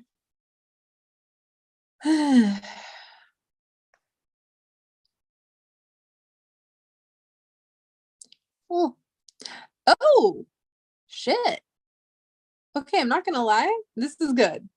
This is really good. Because I remember when I looked into the coin that Forrest gave me, that he said I was excavated by Skippy in Creighton. The Salvador was that. Okay. Oh god, my eyeballs. Let me zoom in a little bit more. Oh, ah. If you think Dale is the type who sits at a computer all day and types, then you need to reboot your frontal lobes. Actually, he's been all over the place. Creighton Fenn, who is Skippy's son and a professional deep sea diver, sent me a few photos. Since Dale's face is plastered on most of them, I asked him to give me some short descriptions. Instead, he wrote a book, but the stuff is kind of interesting, so I begged him to post a couple of stories and illustrate them with the photos. F.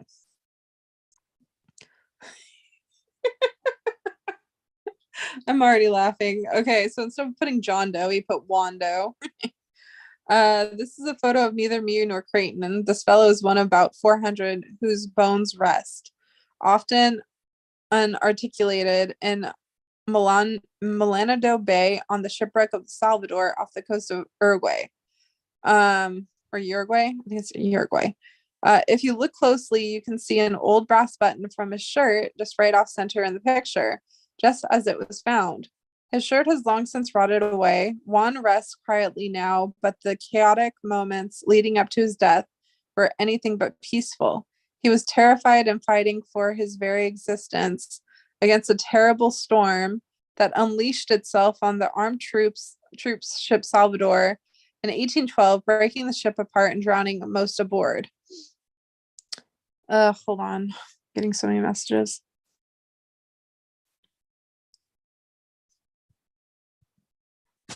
Okay, hold on. Go back here. Okay. In Uruguay, the story of the Salvador is entrenched in colorful South American history and lore. This great wooden ship, 150 feet in length, carried over 500 war-hardened Spanish soldiers as it stealthily approached the coast of Uruguay.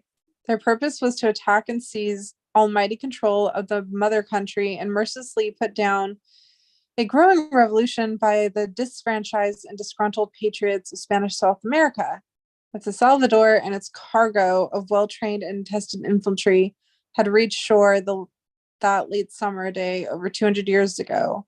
The face of South America and the lives of those living there would most certainly be very different today. Many Uruguayans, why can't I say things?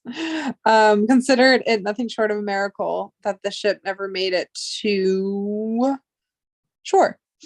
I'm in the center of the back, and Creighton Fenn is next to me on camera right in the blue-green checkered shirt.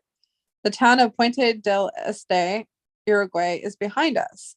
Creighton was the leader and operations manager of this project, in which we had a contract with the Uruguayan government, allowing us to search and salvage in an area known to be riddled with ships from the 15th century to the present and loaded with everything from gold bars to French wines. Yo, finding gold bars? No wonder. Okay. In the 19th century, Spanish cannons did not have serial numbers. Instead, they were each baptized with the name of a saint, typically the name of the saint whose day is when the cannon was born. This cannon in front of us is named Saint Raphael. It was created in 1801. S. Miguel and S. Graviel were the next cannons brought up. In addition to its name, and each cannon also carries the inscription Dominic Soriano me facit, which means Domingo Soriano made me. Sorry, I'm not wearing my glasses, so I'm a little blind right now, so just stick with it. You can see from this photo how thousands of artifacts were laying in the bottom as if they had simply spilled off the ship yesterday. Of course, there were tens of thousands of artifacts hidden under the sand as well. The salvage of the items here are a precise archaeological dig, except underwater. Artifacts included everything from weapons to buttons to jewelry to coins to crystals, wine glasses to medical supplies. There were also the skeletons of nearly 400 soldiers and sailors who drowned while trying desperately and impossibly to keep their ship from sinking under their feet. Some of the skeletons were still wearing leather boots. Some linen shirts survived, and many skeletons had items such as beads. Oh, is that where my bead comes from? Oh, is that where my bead comes from? Is my bead haunted? Shit. Yeah. Or a crucifix circling the neck, coins in their pockets. Oh, my coins are haunted too. Shit. The Oxford Encyclopedia called the artifacts we found on Salvador the most significant collection of Neopolitic era artifacts surviving today. I'm honestly, you guys, I'm realizing that my beads, my marble bead, and my coins are haunted. Crane and Fenn on the left, and me behind the cannon, taking careful aim, I guess. You will note that we are wearing our nice crew shirts and clean socks in this photo. We are coming into the harbor of Puente del Este to unload our first cargo of bronze cannons. We heard that a crowd had formed on the dock to meet and greet us. Although we wanted to look sharp for the crowd, we had no idea we were about to be treated like heroes. Oh. Ooh. Okay. He's not lying.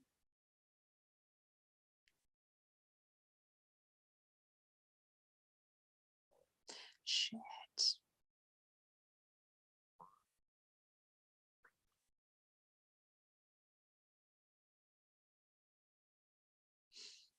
Hmm.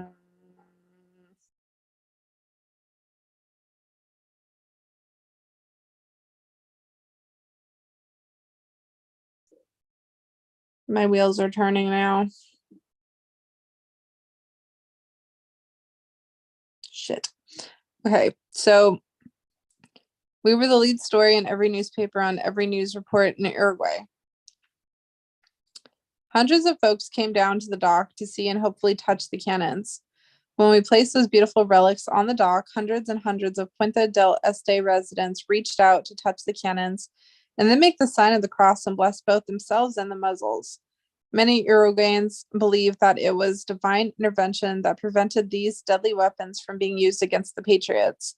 They wanted to treat the cannons with respect because the artillery pieces refused to be used against their ancestors. For the next 2 weeks, we were not able to pay for dinner in that town.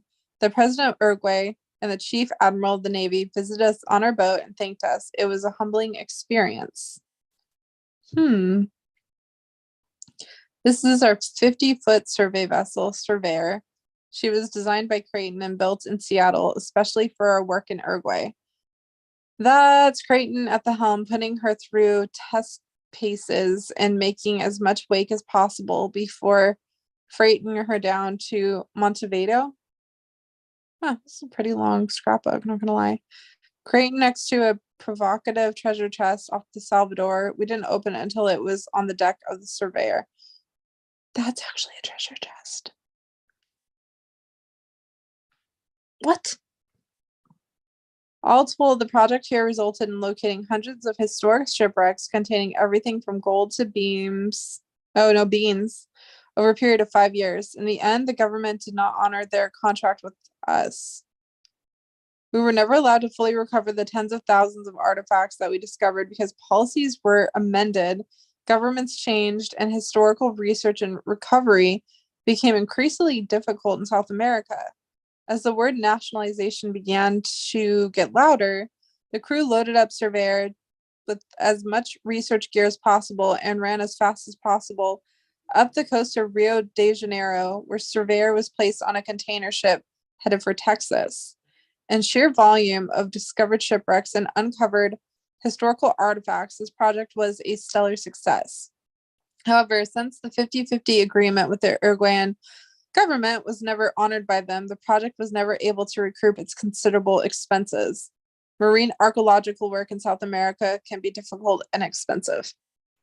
So you're telling me that you guys found a whole bunch of treasure at the bottom of the damn ocean and the government was like, you can have it, but no, we're just kidding, you can't have it. But obviously you were able to smuggle something because Forrest straight up told me he got stuff from you and he gave me some stuff and I have it. So let's just go back to the fact that there is a big old magazine that says Tesoros treasure. But that is interesting though. That means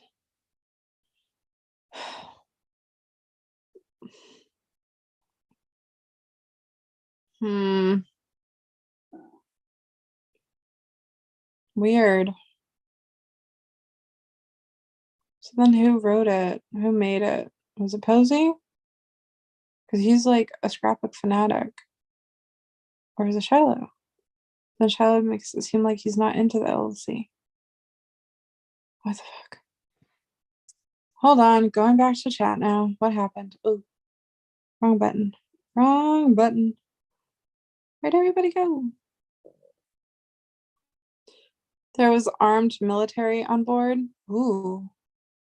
Tell stole a button. A candidate text is a list of them that is accepted as genuine or important.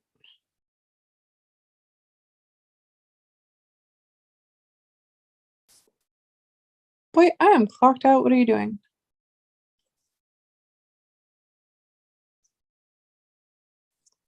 Alrighty. Oh, I forgot about that. I've got a meeting with management tomorrow where I have to look human. Don't like it. Don't like it. Don't like it. Look at my face. Ah. Okay. A collection or list of sacred books accepted as genuine. Tesoro LLC, Ancient Treasure. What? Okay, Granite, can you actually send me emails on that? I'm intrigued by that. That's what's in the jar. John Doe is a grave of an unknown person. I don't know. So these clowns think they're going to break a story in the paper with what's in that jar. What? Oh, the media people? The name Tesoros is on the cover of a magazine. We were the lead story in every newspaper and on every news report. Okay. Supposedly Dale wrote this all about Creighton.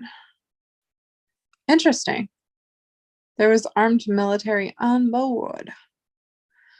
So I don't know if my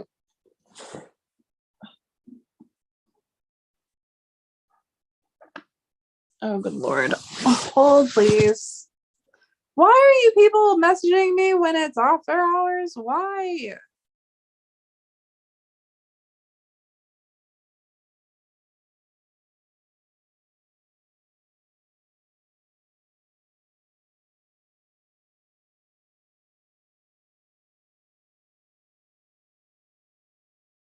I didn't send you Adrian. I did not send you Adrian. People are gonna make me drink all my coffee. Okay. Hmm.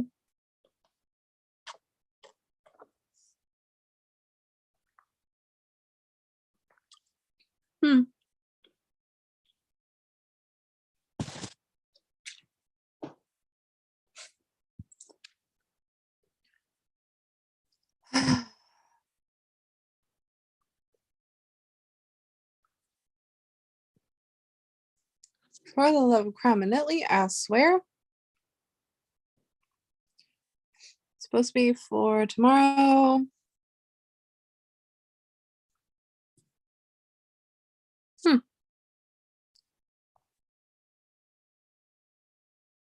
Why are you asking me and not asking boss? Like really? Okay, go here. Go here.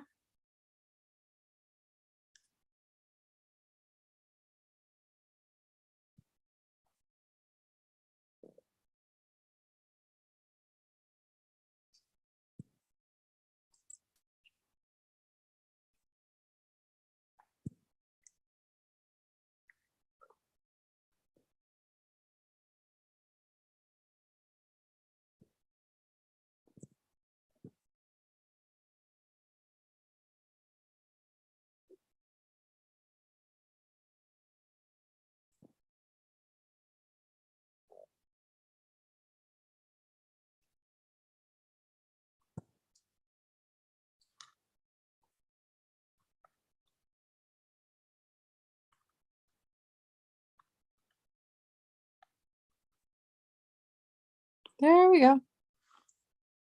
There we go.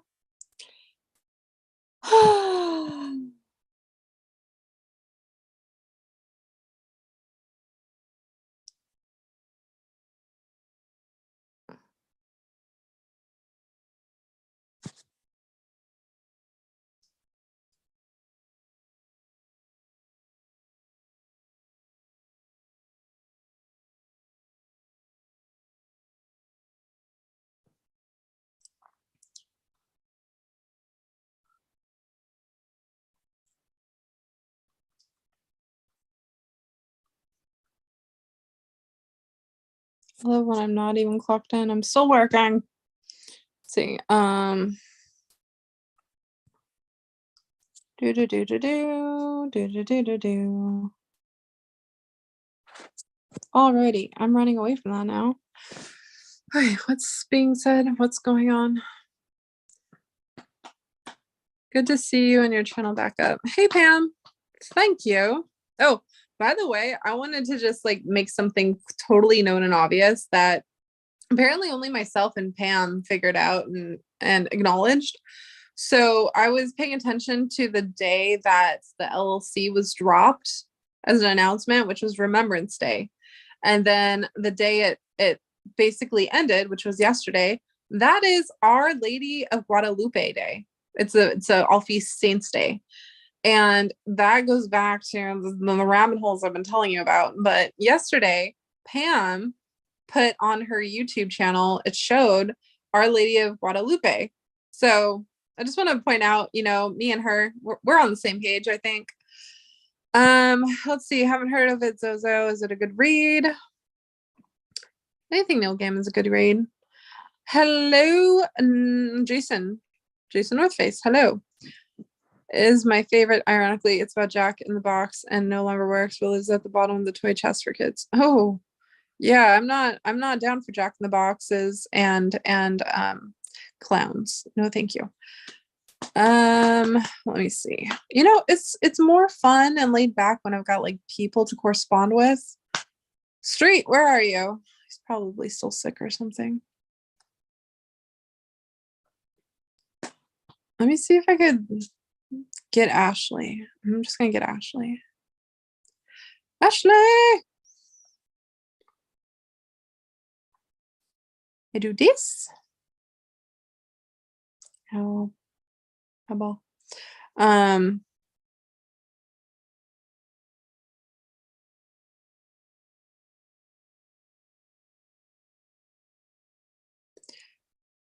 my god, I'm not logged in. Leave me alone. Okay. Participants.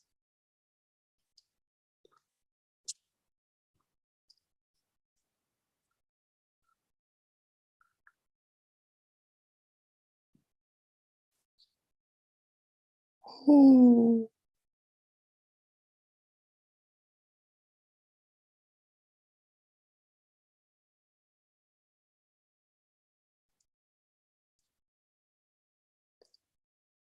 Uh-oh, hot dog.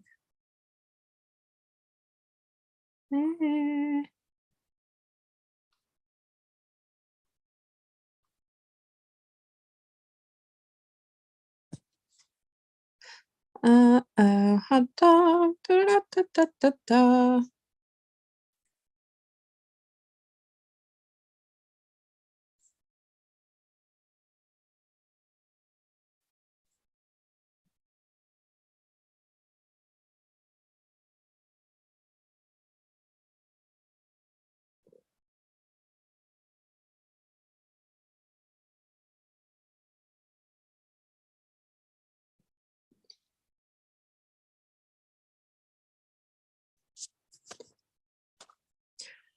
Alrighty, there we go. My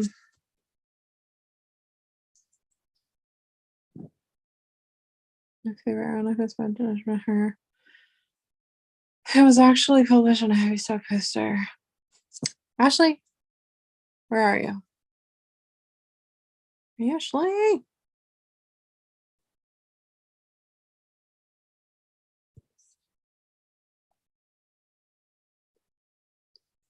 There we go.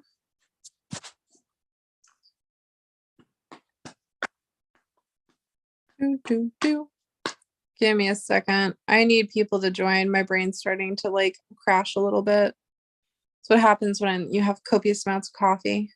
Plus, I have a delicious breakfast burrito that I ordered for basically dinner tonight because I'm a weirdo and I want a breakfast.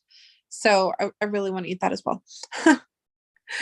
I need someone to come on here and distract you guys while I stuff my face momentarily.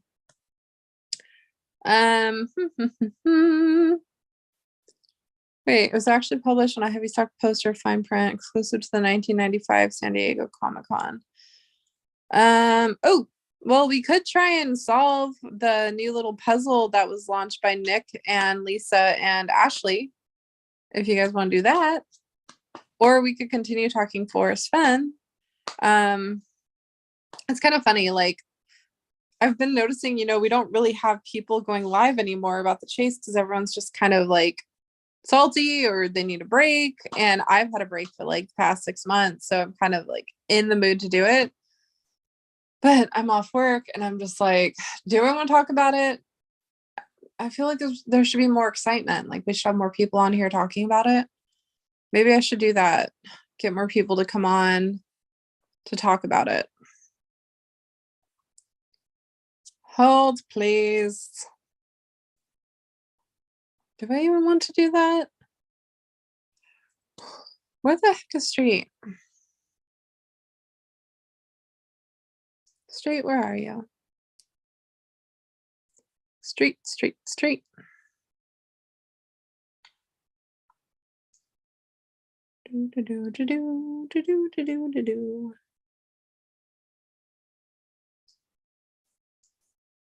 Boop, boop, boop.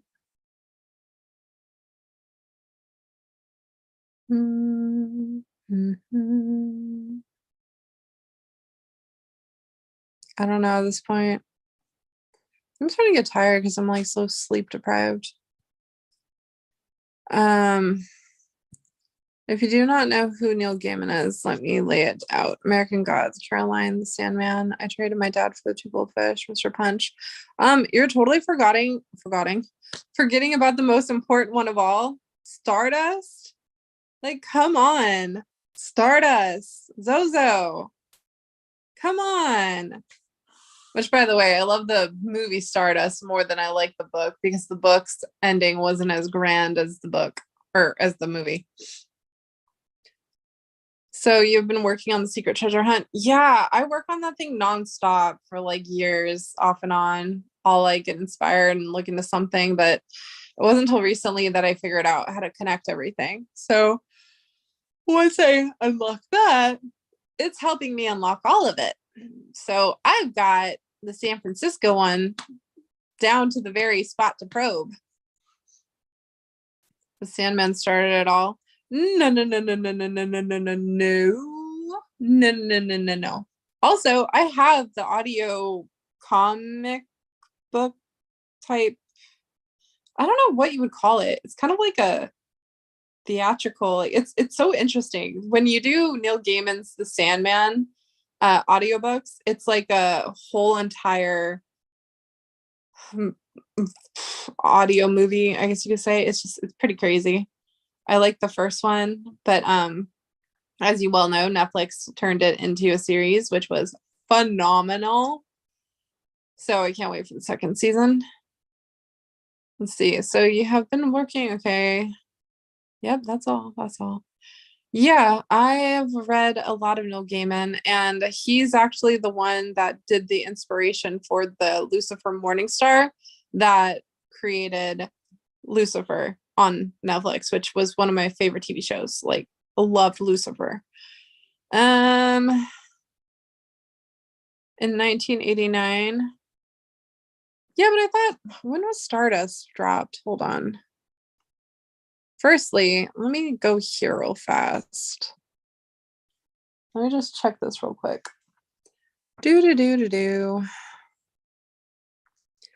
Uno momento. Why am I loading so slowly? Here we go. The first till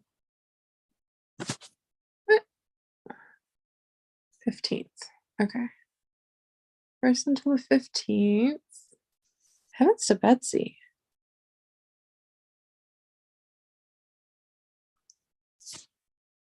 Okay. What's today? The 13th? No, yeah, today's 13th. Okay, so I got 2 more days. So let's see. 2 more days. Hold, please.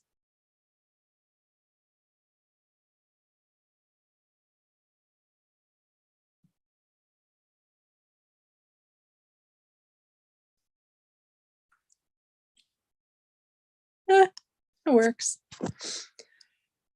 Okay. I've heard of the Sandman. Oh, let me go back to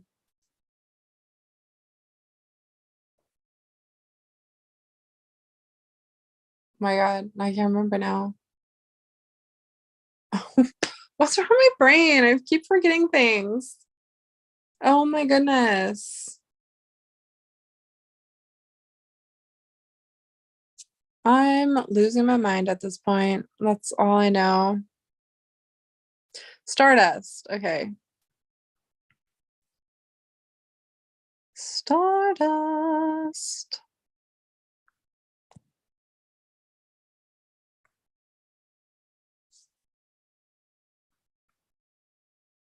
Try that out. Yes. Oh, okay. Yeah, you're right, Zozo. Sorry. I just first learned about Gaiman through Stardust. Because, like, for one, I was born in 89. So obviously I did not know, the blah, blah, blah, Sandman launched in 89. I was a baby. So there you go. But yeah, I first learned about Neil Gaiman through Stardust. And then after Stardust, I fell in love with American Gods.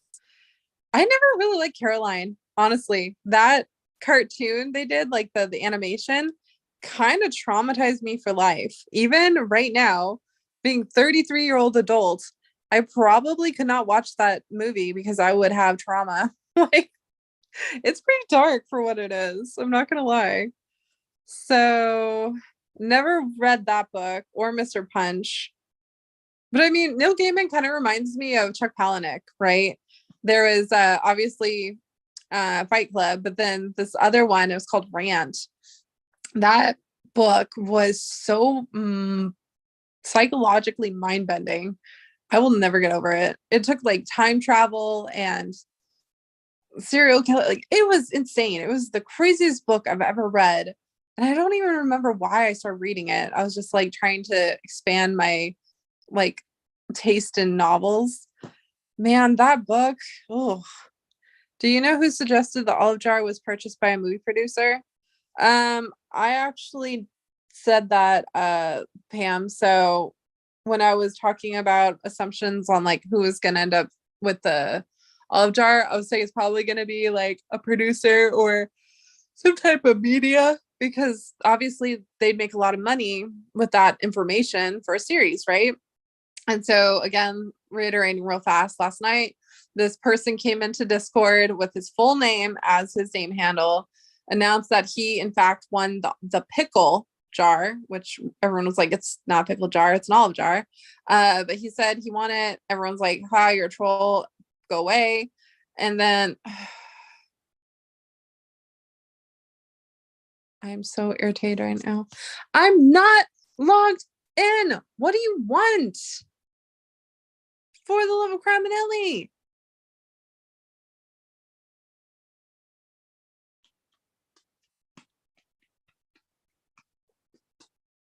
I will get to this tomorrow when I'm being paid to do so. Thank you. La la la. Okay, back to this. Yeah. So he jumped in. People were like, "We want proof," and he gave us proof. It showed that he was in fact the winner of the bid. $48,000 later, and when you looked up his name, it showed he's a producer, a writer, producer, all the stuff. So, yeah. Fun fact. the owner of the olive jar is in fact social media people. And I think if you look on it, it's now saying if you want to purchase it from him, you have to offer at least 72,000. You hear me, but picture is frozen. Probably because my face doesn't want to go back. We'll see. See, hi. Here I am.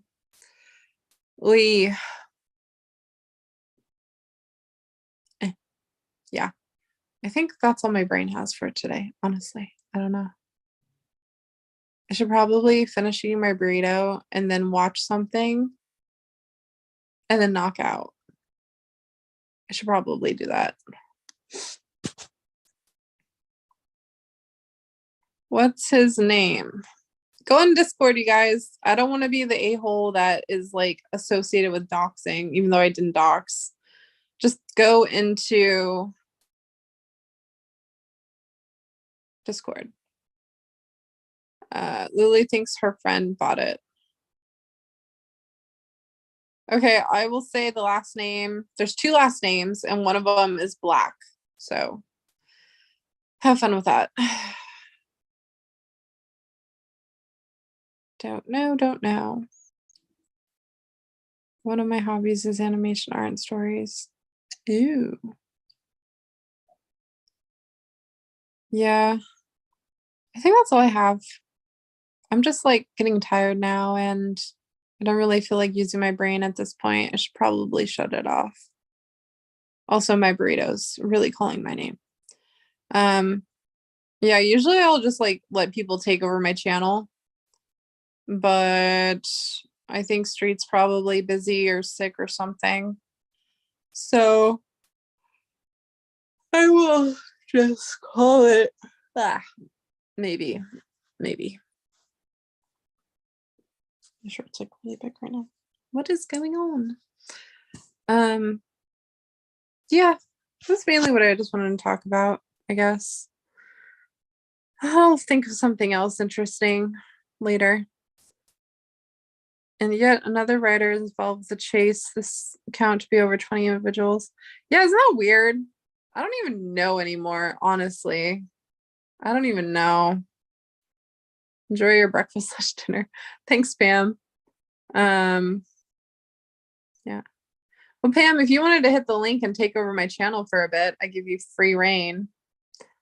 I know you wouldn't destroy it. I trust you. Poker players and writers. Speaking of poker, I just want to go to Vegas. There you go. All I want to do is just have some fun in Vegas. So hopefully I'll see all of you guys in Vegas to just hang out and have fun. Tim, you better be in Vegas in February, okay? You better be in Vegas, buddy.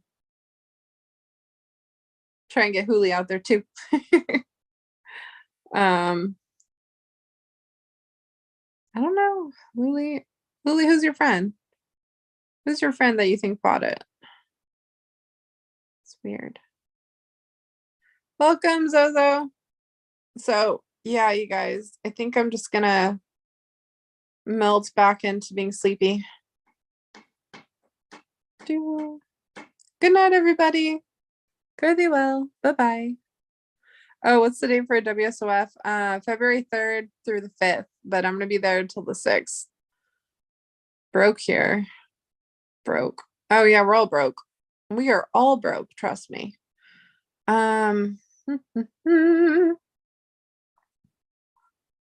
Yeah, I think that's it. I'm gonna try my best. Might be in the wheelchair, but I'll be there. Aw, Tim. He is a big producer. I'll ask him. Alrighty. Good night, everybody. I'm just gonna melt into some pajamas for one and watch some TV. Yeah, I think that's either on Tuesday or Wednesday. I won't be in Vegas. Like, I don't even know how I would know if you were in Vegas because I don't know who you are. Ow. Yeah, alrighty. So I think that's all. I think that's all. Good night, everyone. Unless no one else has any more questions, I'm gonna hit the goodbye button, okay? Bye bye. Bye bye.